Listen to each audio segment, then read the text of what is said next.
রমজান মাস চলতেছে আর রমজানের মধ্যে তারাবি হবে। আর আমরা বর্তমানে যেই হুজুরের কণ্ঠ ভালো, যেই হুজুর মানুষকে কোরআন তেলাওয়াতের মধ্যে দিয়ে কান্না করাইতে পারে, আল্লাহর প্রতি যে একটা মনের একটা মিল, মনের টান এইভাবে কেরাত পড়তে পারে, যে হুজুর তেলাওয়াত শুনলে আমরা মন মুগ্ধকরভাবে শুনে থাকি, আমরা এখন এরকম হুজুরদের কিন্তু আনি না। আমরা আনি কাদেরকে? যারা খুব দ্রুত তারাবিটা শেষ করতে পারবে। আমি জানি না ভিডিওটা এডিট কিনা রিয়েল, কিন্তু এটা দেখলাম অনেক ভাইরাল হয়েছে, এই কারণে উপস্থাপন করতেছি।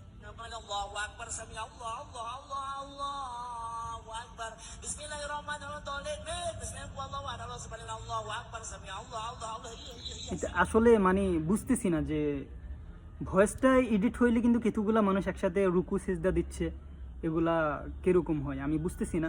কিন্তু এরপরও কিন্তু এটা আমাদের এটা যদিও এডিটে যদি হয়, কিন্তু আমি বলবো যে এটা আমাদের সমাজে মানে একটা সত্যিকার চিত্র, যে আমরা এখন এমন এমন হুজুরদেরকে নিয়ে আসি যারা খুব দ্রুত তারাবিটা শেষ করে দেয়, আমরা যাতে আমাদের গন্তব্যস্থানে কিংবা বাসায় কিংবা মার্কেটে কিংবা দোকানে গিয়ে আমরা আমাদের দৈনন্দিন যে কাজগুলো করি ওইগুলো যাতে করতে পারি।